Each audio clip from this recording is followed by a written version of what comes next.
Zenitsu. Barchangizga salom Zenitsu muxlislari. Sizlar bilan yana bir bor ko'rish turganimdan xursandman. Va bugungi video roligimda Jodugarlar jangi animesi haqida qisqa ma'lumot berishga harakat qilaman. Videoni boshlashdan oldin videoga like va kanalga obuna bo'ling. Biz boshladik. Qadim dunyoda odamlarning hissiyotini g'azab, nafrat, hasadgo'ylik yoki azoblanishdan tug'iladigan maxluqlar bor edi. Ular qorong'ulikda yashab, Shu kerakmi o'zi kechasi? Dumeni yoqtirosiz itidan top beraman odam. odamlar bilan oziqlanardi. Bu la'natlar bo'lib, ular oddiy odamlar ko'ra olmaydi va butun bir Yaponiyani la'natlar bosib ketgan. La'natlarga qarshi kurashning iloji yo'q, deyarli yo'q. Undan tashqari o'sha mashhur la'natlar qiroli ham bor. Bu davrda la'natlar qiroli oxiri yengiladi va 21 ta barmoqqa, uzr, to'g'riroq qilib 20 ta barmoqqa muhrlanadi. Insoniyat uchun endi yaxshi kunlar keldi. Aytgancha, Sukuna to'rtta qo'l, 200li odam, esdan chiqmasin. Hozirgi vaqtlarda Itadori Yuji ismli bir bola bor. Bir kuni do'stlari bilan o'sha mashhur la'natlar qirolini barmoqlaridan birini topib oladi. Shunchaki Itadori va do'stlari buni o'yin deb o'ylashadi. Hey. Barmoqda o'ynashga tayyormisizlar?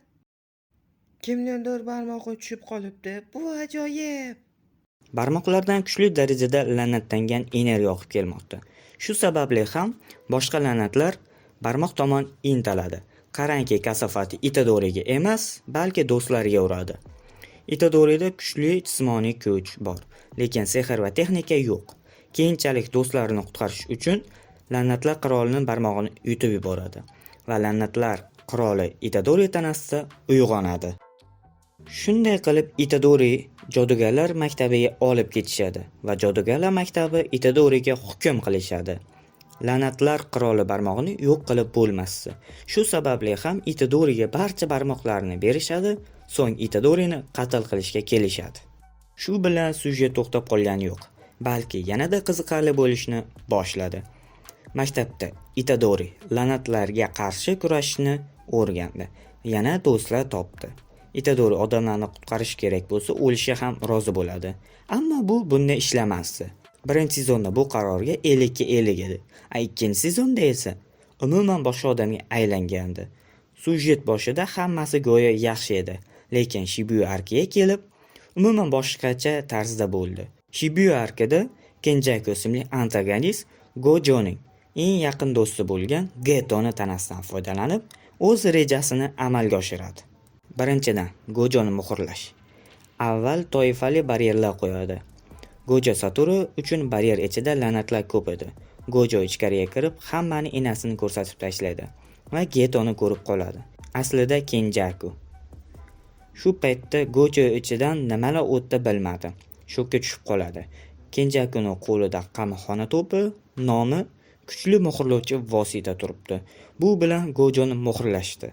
Ikkinchidan, Sukunaning qaytarish. Bu uchun Itadoriga barcha barmoqlarni berish kerak. Natijada Itadori boshqarishni yo'qotadi va Sukuna uchun imkoniyat edi va imkoniyatdan foydalanib qoladi. Shibuyada undan tashqari boshqa o'zlar ham bor. Bu jon o'z texnikasi yordamida o'lgan odamlarni ruhlarini boshqa tanaga chaqira olardi. O'z nevarasining tanasiga Toji Zenini chaqiradi. Afsuski, Toji Zeni nevarasining ruhini yo'q qiladi va tanaga o'zi egalik qiladi. Keyinchalik nima bo'lganini bilasizlar. Bla. Nanami, Maki va Megumiga yordamga kelib, Dragon ismli la'natni yo'q qiladi va o'g'li Megumini o'ldirishga harakat qiladi.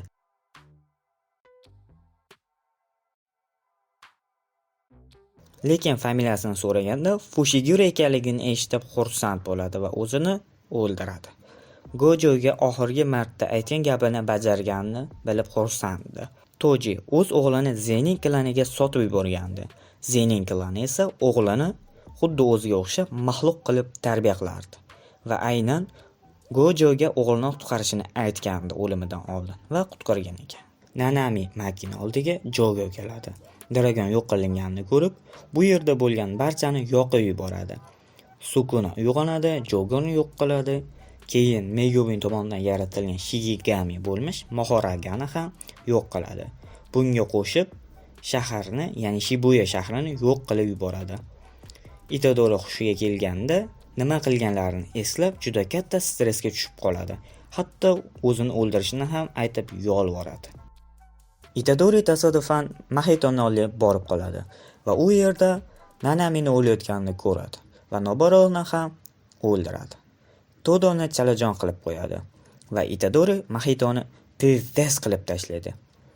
Va keyinchalik Kenjaku Mahitoni o'zlashtirib oladi va o'z rejasini keyingi bosqichga olib chiqadi va barcha la'natlarni ozod qilib yuboradi. Yaponiya bo'ylab ommaviy la'natlar urushi boshlanib ketadi.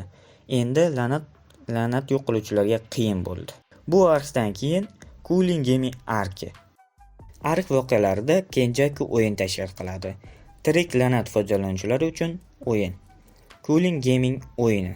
Sovg'asiga Gojo qo'yilgandi va Gojo qamoqqa olingandi. Itadori va do'stlari qo'shiladi. O'yinchilar o'z la'nat energiyasi yordamida jang qiladi va ochko to'plashi kerak. O'yin qoidalarida jiddiy ochko yo'qotish xavfi bor. Agar o'yinchi to'xtab qolsa, jazo oladi. Yana koloniyalarga bo'linib ketgan. Itadori va Megumi bir koloniyaga tushib qoladi va u yerda Hiromi Higuruma chiqadi va hududini ishlatadi. Hiromini hududi sud qilishadi va Megumi esa Regia Stars guruhi bilan uchrashadi va bu guruh yo'qdan bor narsa qila oladi. Va yana bu arksda Yuto ham ko'rinish beradi va chiqadi ham. Va Itadori bilan borib hazillashib keladi. Yana eslatmak kerak, shunaqa la'natlangan energiya, ya'ni hududni ishlatish, shuna texnikalar haqida ham video qilmoqchimiz. Eng kuchli texnika top 10 ligi. Albatta bu videoni ko'rmoqchi bo'lsangiz, kommentariyada plyus qoldiring va men chiqaraman. Uro va Ryu bilan ham qiziqarli jang bo'ladi. Nihoyat bu arkda Sukuna yana uyg'ondi va Megumi bilan dramatik voqea bo'ladi. Sukuna Megumi tanasini egallaydi va Itadori shokda edi. Nima qilishni bilmay qoladi. Sukuna Itodorini qutulishga harakat qiladi. Shu bilan jodugarlar jangi haqida animemiz birinchi qismi shu yerda o'z nihoyasiga yetadi. Ikkinchi qismi ham chiqadi. Layklar ayamasdan bossanglar albatta chiqadi. Xo'p akalar, videoga like, kanalga obuna bo'lib qo'yinglar va kommentariyaga plyus qoldiringlar обязательно. Keyingi videolarda ko'rishguncha, xayr anime muxlislari. Siz bilan Zenitsu kanali.